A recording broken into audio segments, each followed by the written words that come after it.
अस्सलाम वालेकुम स्टूडेंट्स, एक रिक्वेस्ट आई थी कि डिवोटेड फ्रेंड के क्वेश्चन आंसर्स दिए जाएं, तो मैंने ये क्वेश्चन आंसर्स रेडी किए हैं। आपकी टेक्स्ट बुक में मौजूद हैं ये क्वेश्चंस और इनके आंसर्स आपके सामने मौजूद हैं। इसके जो 10 ईयर के क्वेश्चंस है वो मैं नेक्स्ट वीडियो में आपको दे दूँगी। फ़िलहाल मैंने टेक्स्ट बुक के कलेक्ट किए हैं। सबसे पहला है briefly explain why the story of Hans and the miller was applicable to the water rat. अगर आपने स्टोरी पढ़ी हो तो स्टोरी कुछ ऐसी थी। मैं वैसे इसकी समरी भी दे दूँगी इंशाल्लाह जल्द, लेकिन मैं आपको थोड़ा सा बता देती हूँ इस क्वेश्चन के हवाले से कि जब लिनेट ने वाटर रैट से कहा कि मैं तुम्हें एक कहानी सुनाता हूँ जो तुम पर एप्लीकेबल है, यानी वो एक ऐसी कहानी है कि जो तुम अपने ऊपर ले सकते हो। सही है। वाटर रैट एक ऐसे जो चूहा कहते हैं ना, तो वाटर रैट चूहा ऐसा था कि वो कहता था कि मैं डिवोटेड फ्रेंडशिप पे बिलीव करता हूँ और मैं लव पे बिलीव नहीं करता हूँ, और डिवोटेड फ्रेंडशिप भी ऐसी कि मेरा फ्रेंड लॉयल हो, मेरा फ्रेंड डिवोटेड हो और ख़ुद अपने बारे में कुछ नहीं कहता था।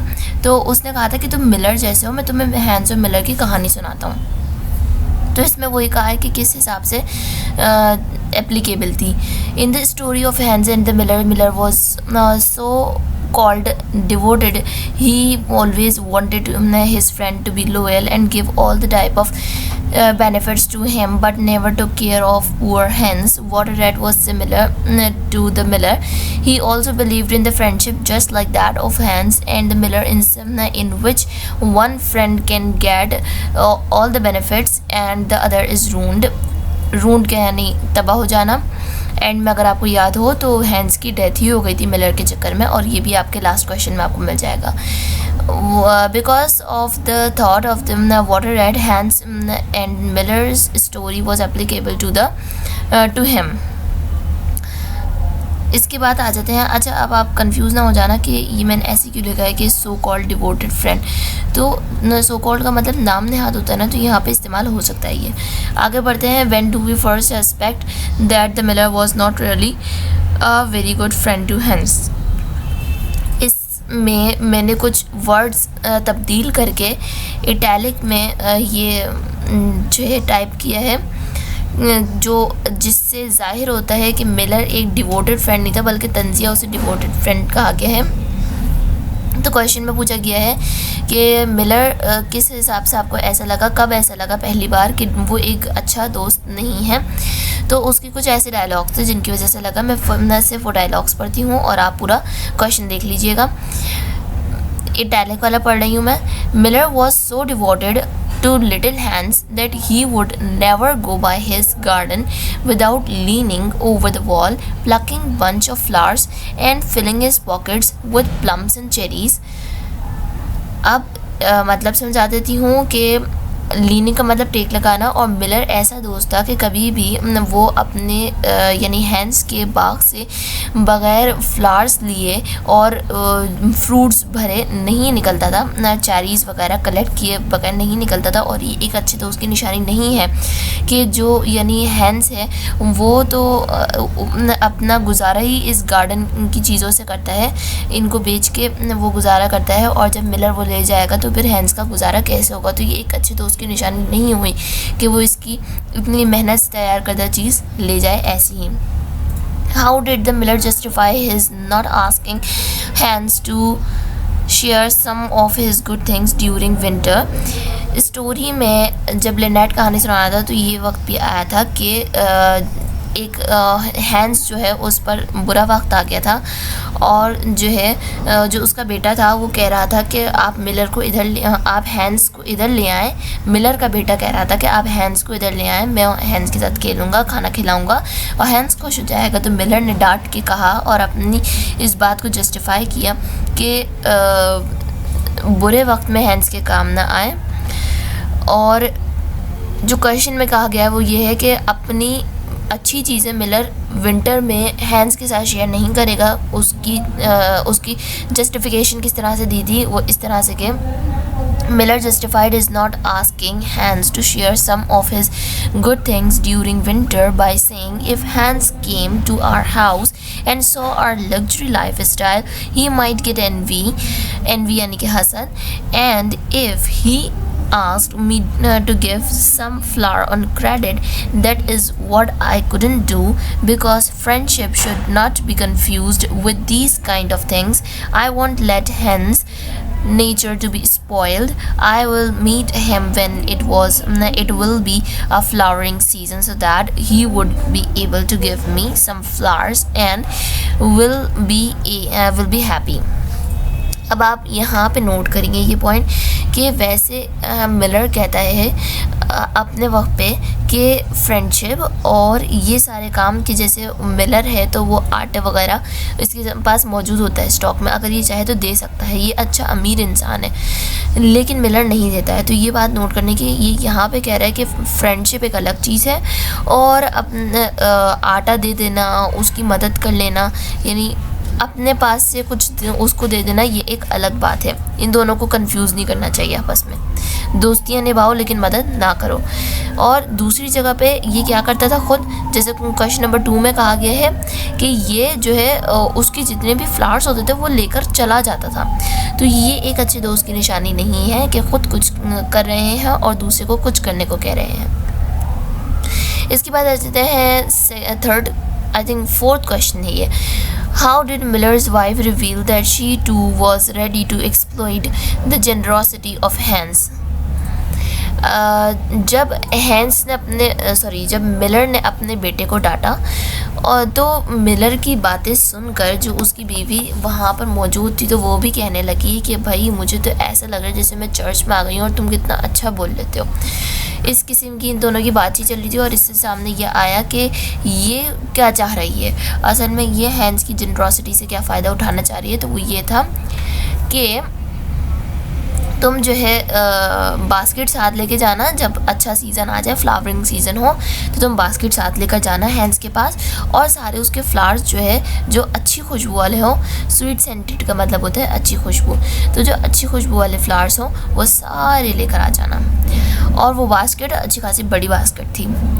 When Miller said that he cannot visit his friend when he is in deep water, in deep water का मतलब होता है बैड सिचुएशन, डिफ़िकल्ट सिचुएशन, बुरे हालात।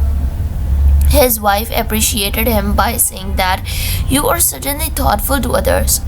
She revealed that she too was ready to exploit the generosity of Hans by asking the miller that when he will go to the little Hans he would take basket too for collecting sweet scented flowers.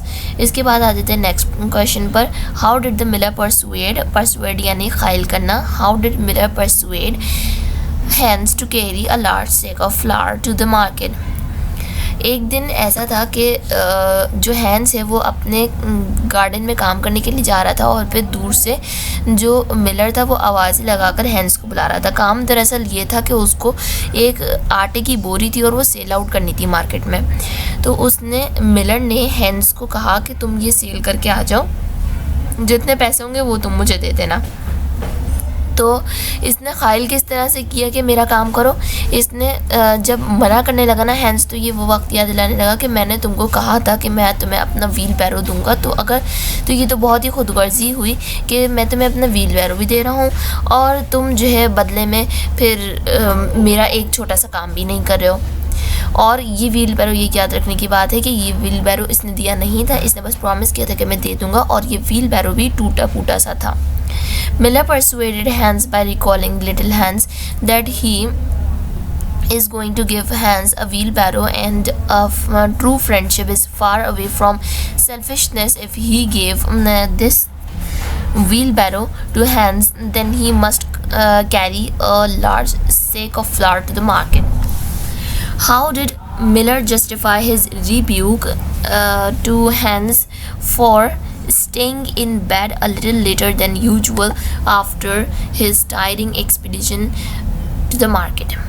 जब ये आटे की बोरी cell करके आ गया था, अच्छे दामों में इसने बेच दी थी वो, तो जब मार्केट से वापस आया अच्छा खासा थक चुका था, तो ये सो गया बेड पर। तो जो मिलर है ना वो पैसे लेने के लिए आया था कि आटे की बोरी बेची है तो उसके पैसे चाहिए। तो वो उसने देखा कि ये सो रहा है या ये लेटा हुआ है, मतलब आराम कर रहा था। तो उसने जो है डांटना शुरू कर दिया। रिब्यूक का मतलब होता है डांटना। अब अगर आप आंसर देखें तो आंसर की फर्स्ट लाइन में ही मैंने रिब्यूक लिखा है और इसके साथ मैंने स्कोल्डेड भी लिखा है, क्योंकि स्कोल्डेड और रिब्यूक दोनों का एक ही मतलब होता है, डांटना। When Miller saw Hans resting on his bed, he scolded, yeah, he rebuked Hans by saying that idleness यानी कि सुस्ती काहेली is a great sin यानी कि गुनाह, and he would never let his any friend to be sluggish और idleness दोनों के एक ही मीनिंग है। Miller further justified himself by saying that a true friend always say truth which might hurtful यानी दुख देने वाला, but being a devoted friend it has duty to say whatever is true and good for Hans। अब आ जाते हैं हम next question पर। उसमें क्या है, अच्छा पहले मैं ये बता दूं कि मिलर ने अपनी डांट को, यानी जो वो हैंस को डांट रहा था, इस तरह से उसने जस्टिफाई किया कि उसने कहा कि मैं दूसरों की तरह नहीं हूँ। मतलब पूरा उसका डायलॉग ये था, जो कि मैंने पूरा मेंशन नहीं किया, मैंने बस अहम बात मेंशन की है। पूरा डायलॉग उसका ये था कि दूसरे लोग जो होते हैं वो आपकी तारीफ़ें करके आपको बिगाड़ते हैं और आपकी बुराइयाँ जो होती हैं, आपकी जो खामियाँ होती हैं वो नहीं बताते, लेकिन क्योंकि मैं एक अच्छा दोस्त हूँ मैं सच बोलूँगा, मैं तुम्हारी पर्सनैलिटी को ख़राब नहीं करना चाहता हूँ, तुम्हें दुख ज़रूर मिलेगा, लेकिन सच ये है कि काहिली एक बड़ा वैसे तो सिन का मतलब गुनाह होता है, लेकिन एक बहुत बड़ी बुरी चीज़ है और मैं कभी नहीं चाहूँगा कि जो मेरा दोस्त है वो इस तरह सुस्त और काहिल हो। Why was Hans unable to look after his garden? What promise was the miller constantly holding out before him? Hans जो था वो अपने गार्डन का ख्याल क्यों नहीं रख पा रहा था? दूसरा सवाल ये है जो कि इसी के साथ मौजूद है कि वो कौन सा वादा था जो मिलर बार बार रिपीट कर रहा था अपने दूसरे काम निकलवाने के लिए। Hans was unable to look after his garden because whenever he even thinks to give time to his garden, Miller comes and asks him to help him, and Hans was unable to refuse Miller, and whenever Hans tried to excuse Miller to do his work, Miller starts recalling that he is going to give Hans his wheelbarrow. Miller promised little Hans that he will give his wheelbarrow to Hans, and it was the promise which Miller constantly hold out before him. जो hence garden का ख्याल नहीं रख पा रहा था उसकी वजह ये थी कि मिलर बार बार किसी न किसी काम के लिए बुला लिया करता था और फिर इसके गार्डन की बहुत बुरी हालत हो गई थी। इसके जो पौधे थे वो सूख रहे थे और अब ये प्रॉमिस की बात आती है कि प्रॉमिस कौन सा याद दिला रहा था, तो प्रॉमिस वो याद दिला रहा था कि मैं तुम्हें अपना व्हील बैरो दूँगा, और जो कि दिया नहीं था उसने, लेकिन बार बार कहता था मैं तुम्हें अपना व्हील बैरो दूँगा, तो मेरा ये काम कर दो। लास्ट क्वेश्चन पे आ जाते हैं। What was the supreme manifestation of the Miller's selfishness which caused Hans to lose his life? अब क्या है कि मिलर की ऐसी कौन सी खुदगर्जी थी कि जो यहाँ तक कि हैंस की डेथ हो गई जिसकी वजह से, तो ये बड़ी एक तरह से अफसोसनाक भी है। देखते हैं। One day at night during heavy rain, Miller came to ask Hans if he can go and call a doctor for his son. Hans didn't refuse, but he said to Miller to give him lantern because it was too dark, but Miller did not give him, and Hans went without lantern. He called the doctor, but while returning to home he lost his way and became victim of a storm and lost his life.